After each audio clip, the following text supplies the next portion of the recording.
What if the capital's greatest act of violence isn't forcing children to fight, but teaching them to smile while the world watches?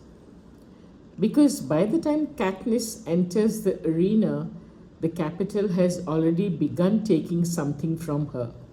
Not simply her freedom, but her identity, her emotions, even the story she's allowed to tell about herself.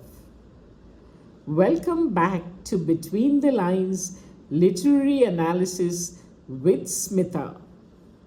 In this series, we've been exploring how Gary Ross develops our global issue, the abuse of political power through the exploitation and dehumanization of ordinary citizens. Our main IO extract was the District 12 reaping. Then we moved across the film to President Snow and Haymitch, examining the manipulation of hope and the transformation of suffering into spectacle. Today we'll examine two supporting scenes. First, Caesar Flickerman's televised tribute interviews, and then the Gamemakers' manipulation of the arena. Together they reveal something even more disturbing.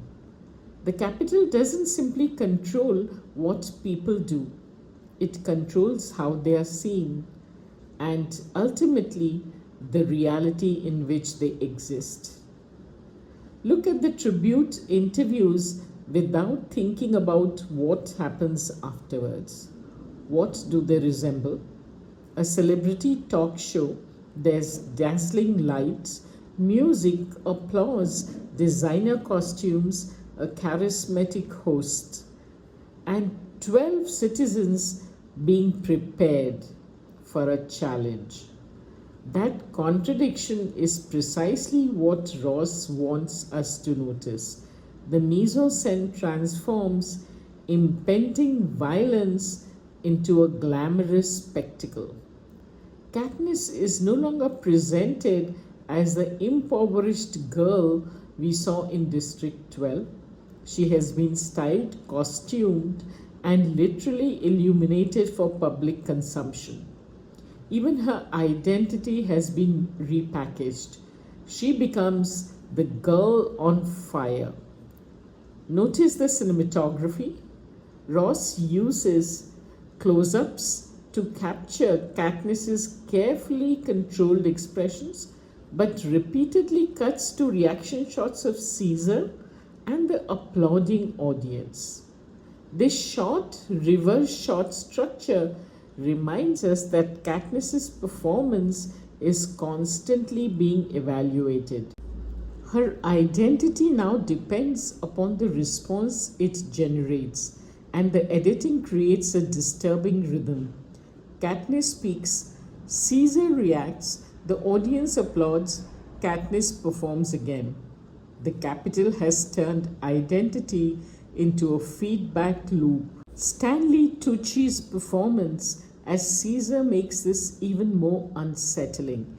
His exaggerated smile, theatrical gestures, and infectious enthusiasm create the illusion that nothing terrible is happening.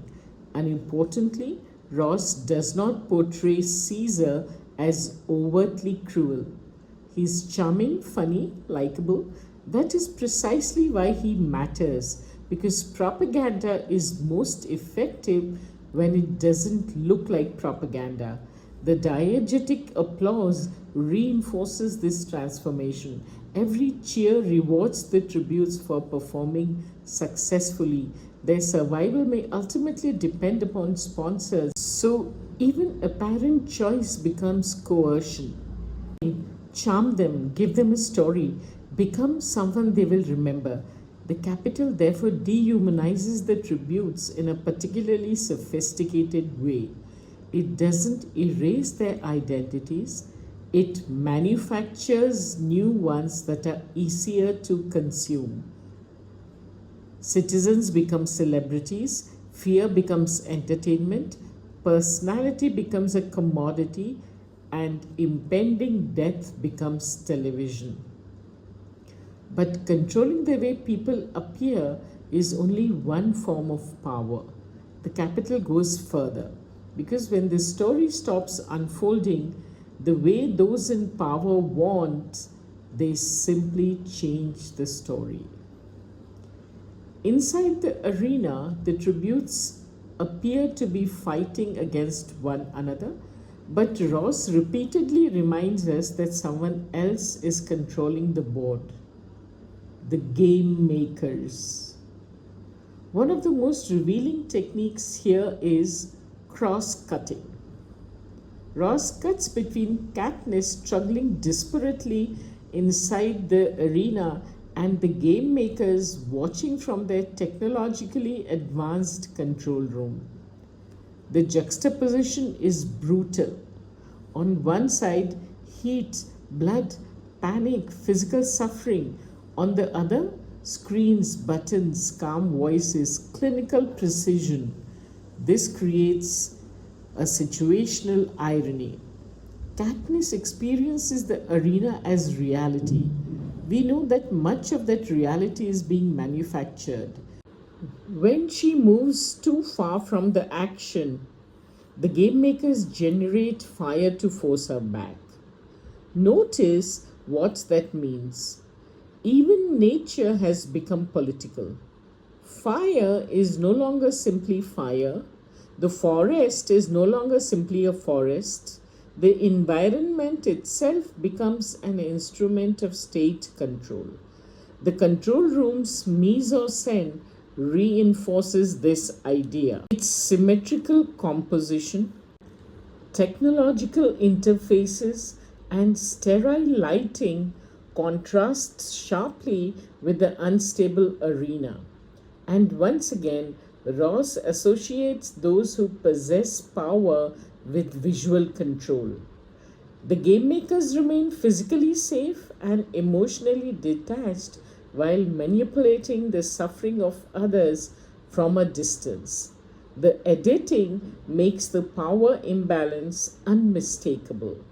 A command is given, a button is pressed, then cut, Katniss runs for her life. Cause and consequence are separated geographically but connected through editing. That is dehumanization at its most extreme. Human beings have become variables inside somebody else's game. And when the rules change, the tributes have no meaningful ability to object. The capital controls the arena, the rules, the environment, the spectacle, and therefore the illusion of choice itself. So, when we step back and look across the Hunger Games, a clear pattern emerges. At the reaping, citizens become names drawn from a bowl. With President Snow, hope becomes something to regulate. With Haymitch, suffering becomes entertainment. With Caesar Flickerman, identity becomes performance. And with the game makers, human beings become pieces inside a manufactured reality.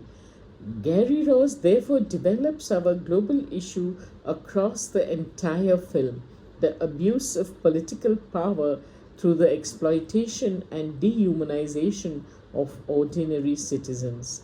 And more importantly, dehumanization does not always look violent. Sometimes it looks like bureaucracy, like entertainment, like applause, and sometimes it looks like a game.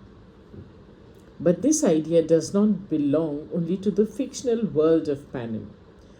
And this is where our individual oral becomes particularly interesting, because now we are going to move from a non-literary text to a literary text, Marjan Satrapi's graphic memoir Persepolis.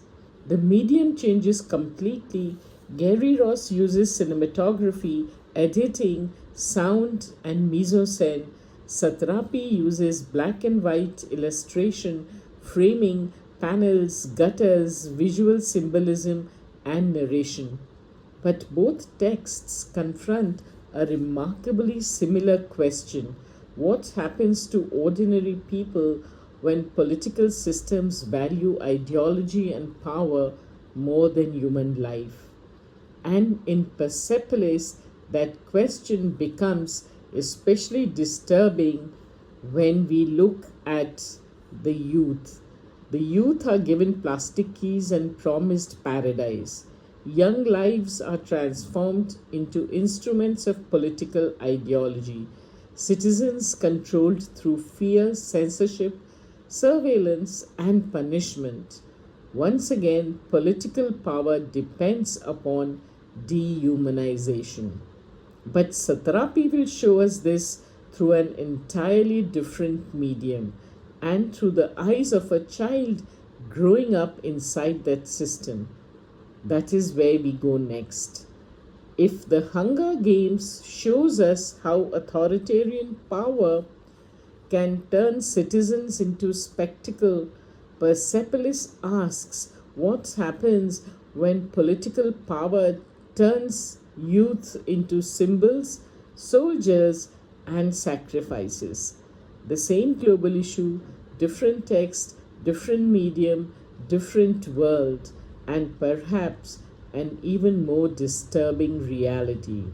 I'm Smita, and this is Between the Lines Literary Analysis with Smita, where we don't just read the story, we read what lies between the lines and beyond the screen.